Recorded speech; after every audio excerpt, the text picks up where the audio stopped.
Hello, favorite people on the planet. Okay, here we are again.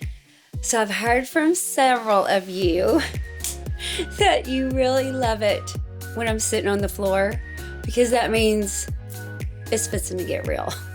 So I'm coming to you with chipped nails, frizzy hair. Like sometimes your heart, your brain, your soul, life doesn't wait on the perfect situation. And that's what we're going to talk about today. So I've been trying to think of what would even be like a title for this. Now, who knows? Maybe YouTube or ChatGPT will help me with this.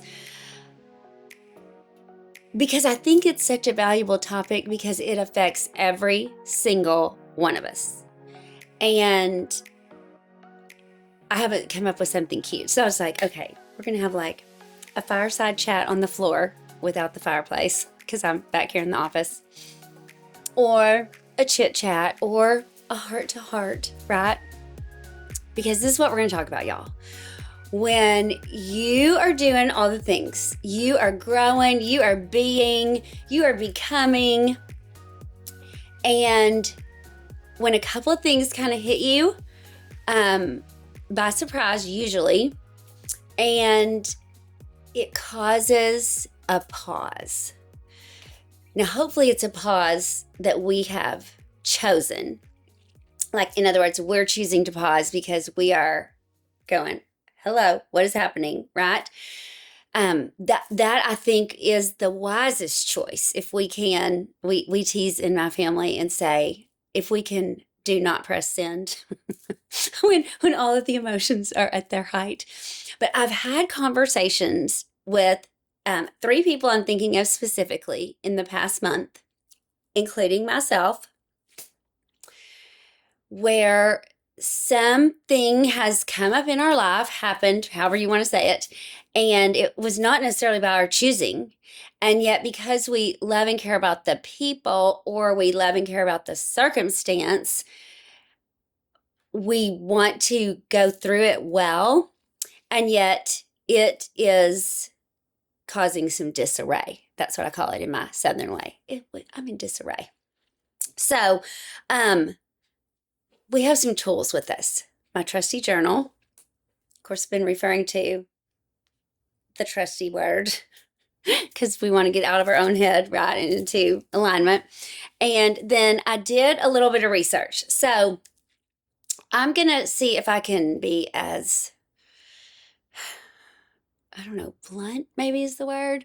When something happens that catches you off guard and it is causing you what I would call pain. So with each of these girlfriends and with myself, one of the things we came to as we were like talking things through is, praise God, this is true of most of us. We can forget how painful pain is. Okay, if you add on top of that another level of either you're a believer in the Lord and or you're Southern, you may have also been taught that some emotions are a little more unsightly than others and therefore maybe should not be expressed.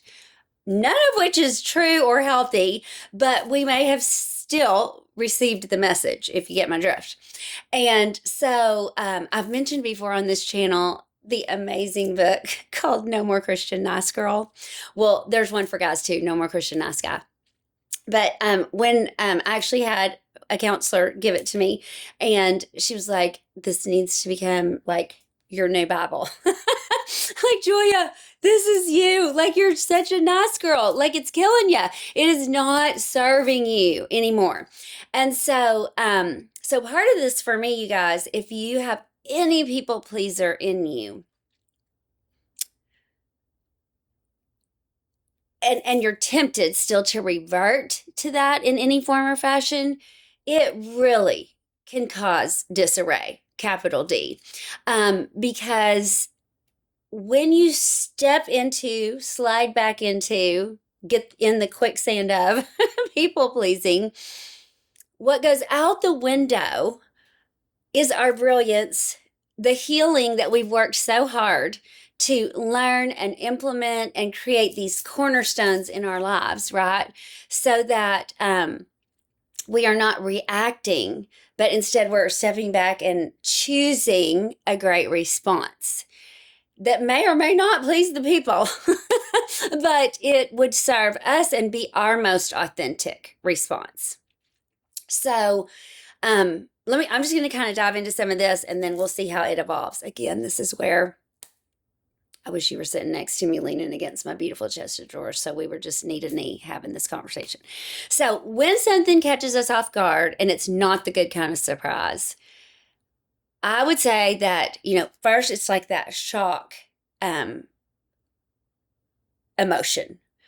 And of course, you're going to recognize some of these words I'm fixing to use that also, if you've ever had grief enter your life, and I'm certain that you all have, shock and denial is like stage 1 of grief, right?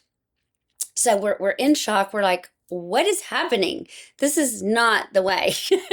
Now, no one may be listening to us except ourselves and the Lord about that. And so a lot of times what happens right after the shock and denial, or kind of in the midst of it, is hurt.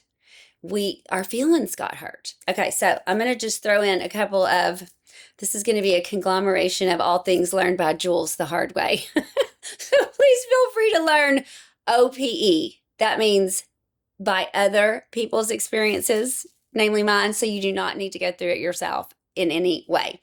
Please just learn from me. Let the pain have been for your benefit and that of others, should you send along and share this video.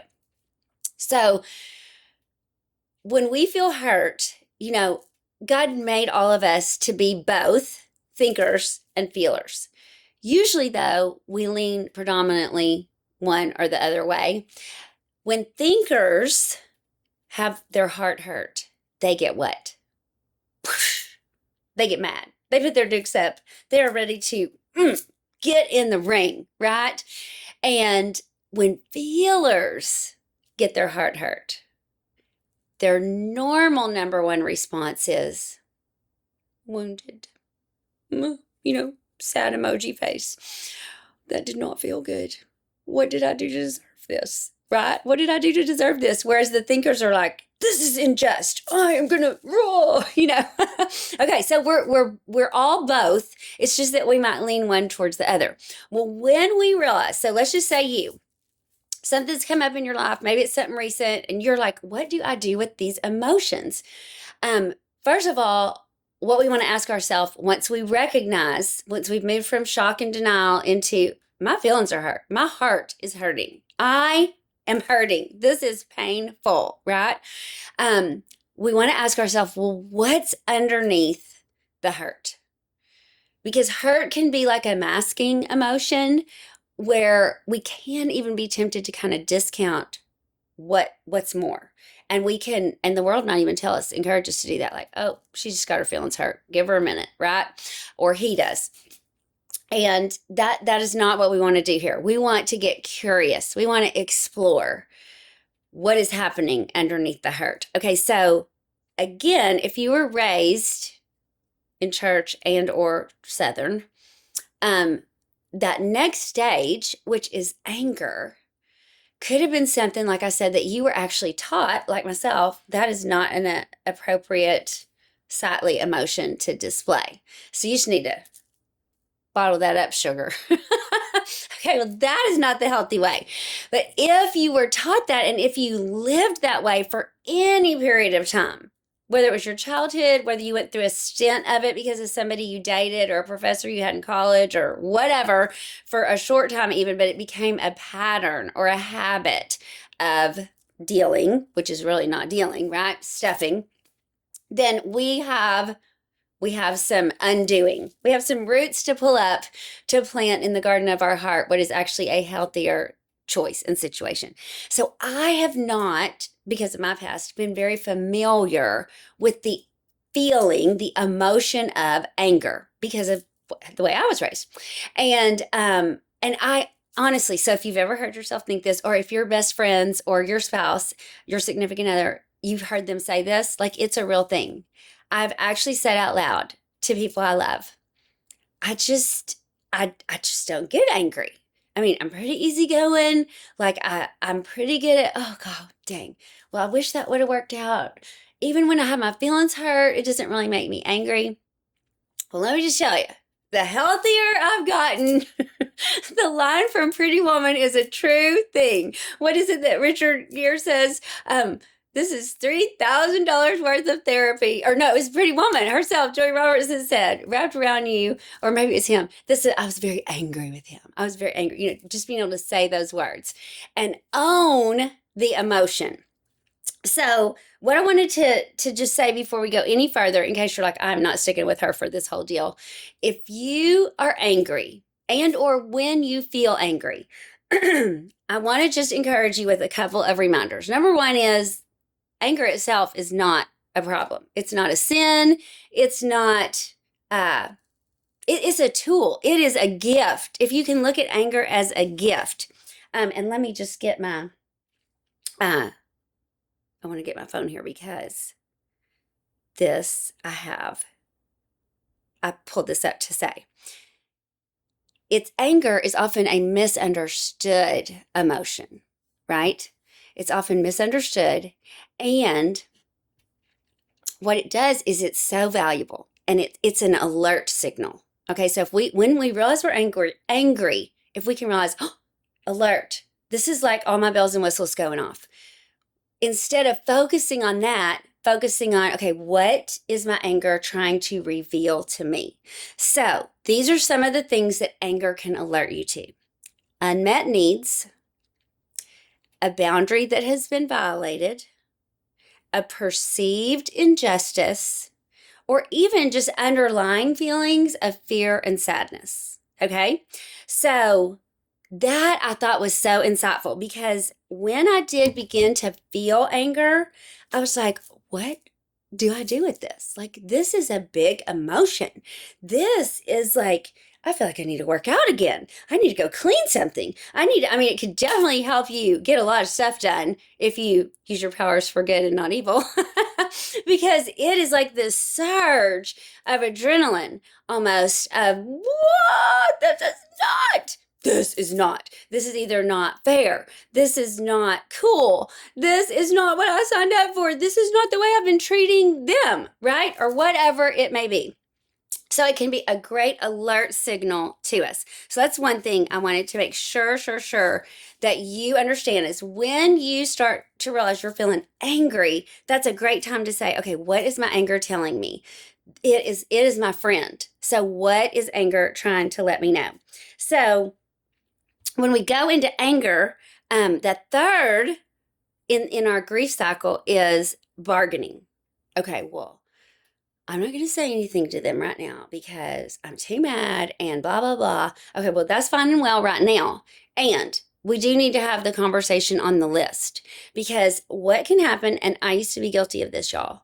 I would talk about whatever with a trusted friend or advisor, but it wasn't the person. They cannot help the relationship, right? It's got to be a conversation with the actual people involved, right? If it's a person. Sometimes it's a circumstance that then we may have to sit the circumstance in the chair and have the conversation with the circumstance. So bargaining. Okay, well, if they would just do this, then I would do this. If they hadn't done this, I would or wouldn't have blah, blah, blah. Next thing, number 4 in the grief cycle is depression. Like feeling bummed, getting like all the way down and dark. And this is not, I know you felt this, right? Like this is rough, right? And then the 5th is acceptance. Okay, why am I mentioning the grief cycle? You may be wondering.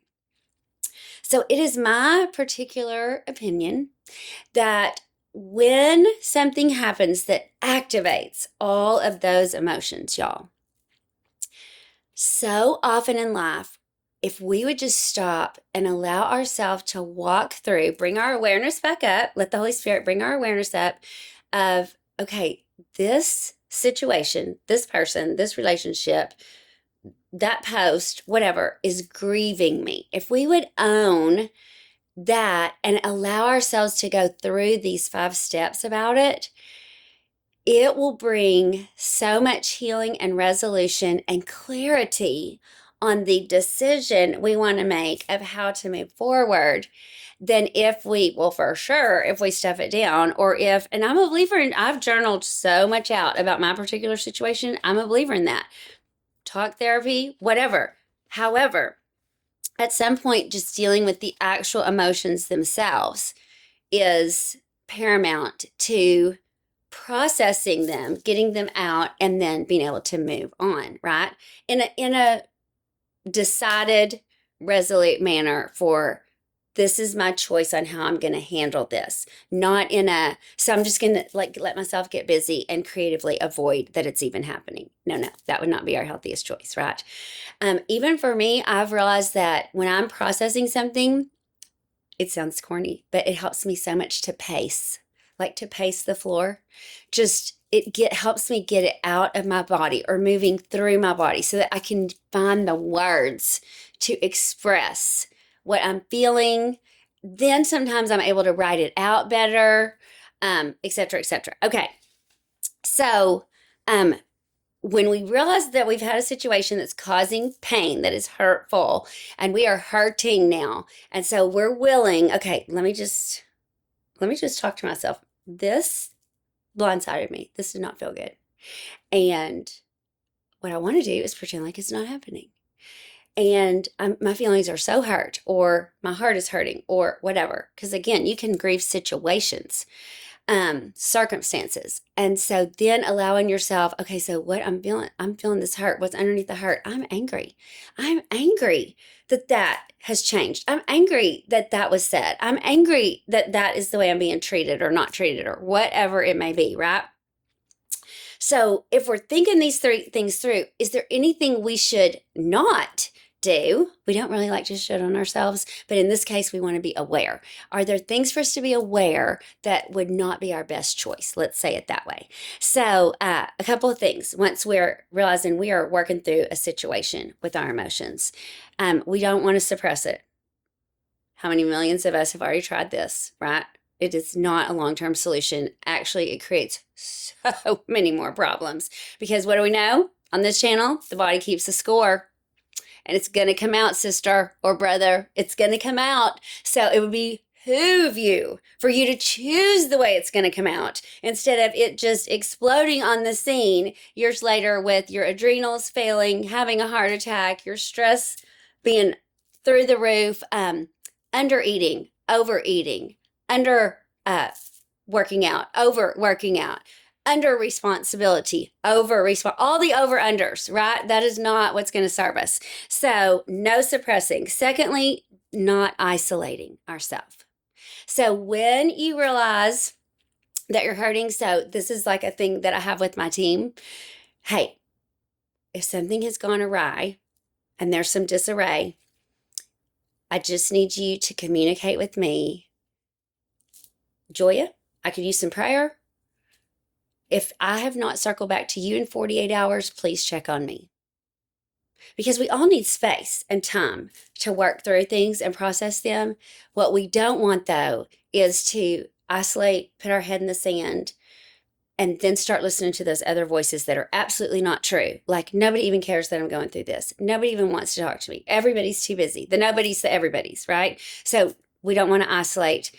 Taking a break is no problem, but have a defined end and have a rescue person, right? So if you haven't heard from me, please check on me. Third, not neglecting our health. Okay, so we know that there are some specific things that even when we're processing stuff, even if it's super heavy, y'all, this is why in the South at least, everybody brings a casserole when there is a funeral. Because some people don't want to eat anything when they're processing. That's me. Other people want to eat everything because they're just searching for something that can comfort. The problem with that is anything outside of us is not what is going to bring the comfort, right? Because the disarray is inside of us. So bringing something from the outside in is not going to solve the problem. It's having the courage to go, okay, that 4th brownie is not, I can't even taste it anymore. She's no longer my friend. Like, that is not the solution. Setting the brownie down and going, taking a walk, or calling a friend, phone a friend, right? Or getting in the Word, or writing in your journal, whatever. Fourth, we can't rush it. Okay, so can I just tell you that when I started learning some of these tools, I was like, okay, well, I am a problem solver, so let's get this party started. Let's work it out. Y'all, sometimes when you're grieving something, be it person, place, or thing, it can catch you off guard all over again when something different happens, or something that your heart or brain perceives to be connected to what you're already processing. And so we can't necessarily make it end at a certain time. And sometimes it's like a sneak attack when it comes back, which is, of course, our alert that we're not finished dealing with it. It is still there. We still need some more healing in that situation. Also, we don't want to stop talking about it. So even though I said that earlier about just talking to a trusted friend or advisor about it and not addressing the person or the situation, at some point, that's not going to be helpful, right? However, as you're processing, it will be helpful for you to use your words, again, get it out of your body. The practice, even, because sometimes people pleasers struggle with this, we struggle with naming our emotions. Now, we can name everybody around us. We can name their emotion because we were trained inadvertently to be hyper vigilant about everyone else's emotion, somehow thinking theirs are more important than ours. So we have dethroned the rest of the humans. They do not get to sit on the throne of our life anymore. Hopefully, it's Jesus first, and then we are hanging out right there at the foot of the cross. So we are responsible for our emotions, right? And so we need to be able to name them. I am feeling sad. I am feeling hurt. I am feeling so much I can't even find the words to tell you what I'm feeling. We sang this song in church and I thought it was such a beautiful phrase. It also, though, does apply to this situation. There aren't enough colors to paint an accurate picture of the love of God for us. Sometimes with our emotions, there aren't enough colors to paint the amount of emotion we're feeling on a certain topic or situation, right? So we're not going to stop talking about it. We just want to be super choosy because we don't want to go into gossip, y'all. We don't want to go into blaming, complaining, slander. None of that is going to serve us in the long run. It might make you feel better in the moment. So that's a good time to close the closet door and just yell and scream and just tell the Lord how all of that feels and what you are feeling about that person, place, or thing right now. And then it doesn't have to have entered anyone else's atmosphere, right? And then the last thing, not necessarily blaming yourself, okay? So if you're angry, that is not something you need to be sorry for. Now, we want to be careful of the actions we take when we're angry, because sometimes those could lead to things that we might need to apologize for. But we don't need to blame or shame ourselves about being angry, about feeling that emotion. It is a natural, real, actually healthy people. It's a healthy thing to feel. It's also a healthy thing to process, right? And the thing I love about that word process, it would imply that we are progressing, right? If you are processing, you are moving through. There is movement, there is forward motion. That is all indicative of we are not stuck, stagnant. We are not berating ourselves. Nobody else is beating us up either. There is a progression with the processing. Okay, I hope this is kind of making sense. 3 C's of grief. So when you have a situation, it's not going well, you're working to work yourself through it. The 3 C's of grief are choose, connect, and communicate. So we've already talked about them, right? Choosing, okay, how am I going to walk through this? This is how I'm feeling. Let me get it down on paper. Let me draw something. Let me get outside and walk and think my thoughts and speak my words just out into the environment as I process, right? Then connecting with the Lord, if you're a believer, a trusted friend, a trusted counselor or advisor, a parent, etc. And then communicating, right? Communicating. Not only to get your words out, but if it involved a person, especially with a relationship that's important to you, that communication. And y'all, we know this, that if that person has gone on to be with the Lord, they may not be there for you to communicate with. And that's why, I teasingly tell y'all that so much of my therapy was done with the person, the imaginary person in the chair. So the chair looks empty. I call it the empty chairs. But you are envisioning them sitting there and you getting to use your words to have that conversation. So I hesitated to use the words like the grief cycle. I really like the pain cycle more, because I feel like more of us recognize, oh, that hurt. That did not feel good. And we're willing to take ourselves through a process. I think in America, at least, we tend to think of grief as just when a loved one passes away. And that is not all grief is. You might grieve a situation or the death of a dream, or just a dream that doesn't look like what you had imagined when God deposited it initially, however many days, weeks, months, decades ago that was. I loved this also. This shows, I'm going to try to hide this. So we want grief to look like this, right?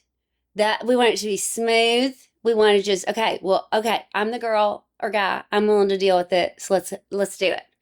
This, though, is actually how grief looks. Look at that. I sent it to Danny so that we'd both have it. It's messy, y'all. It is a hot mess. It is not necessarily fun, but it is so therapeutic, right? So kind of like if you've ever pulled a muscle and you need to get a massage. When you have a pulled muscle, that massage does not necessarily feel good, because they're working out all of the acid that's in the muscle and all the things, right? So the pressure even may not feel good. However, once the process of the massage is over, you're going to begin to experience relief and release, right, of all those toxins. Same thing as we are working through our emotions in our regular everyday life. Okay, so what are some ways that grief or pain show up in our body? So in case you're not as self-aware as you would love to be, perhaps like myself, because of a lifetime of conditioning to be aware of others' emotions as more important than your own. So these are some things to look for and be aware of. When your tummy gets upset. Well, is it upset, or is something happening that's making my tummy feel upset? When you feel anxious, great time to check in with yourself. If you have ever had a panic attack, what is that telling you is happening? If we are tending to gain or lose weight, something is going on physically and many times emotionally as well.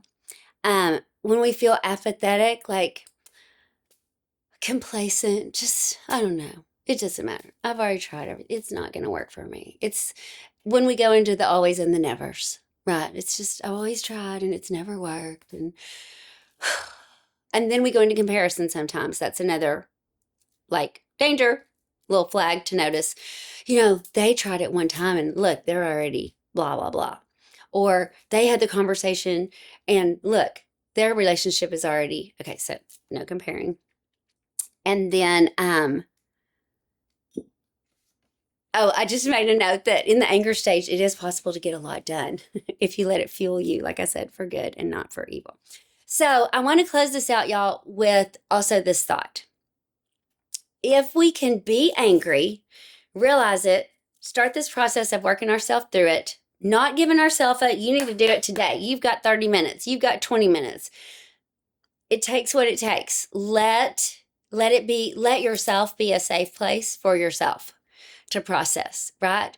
I mean, you are fearfully and wonderfully made. God knows exactly how long it's going to take. And if you're sticking tight with Him, He is already working on healing your heart, and he longs to be close to you and be the one that you share all that with, and he longs to bring the healing as you process as well.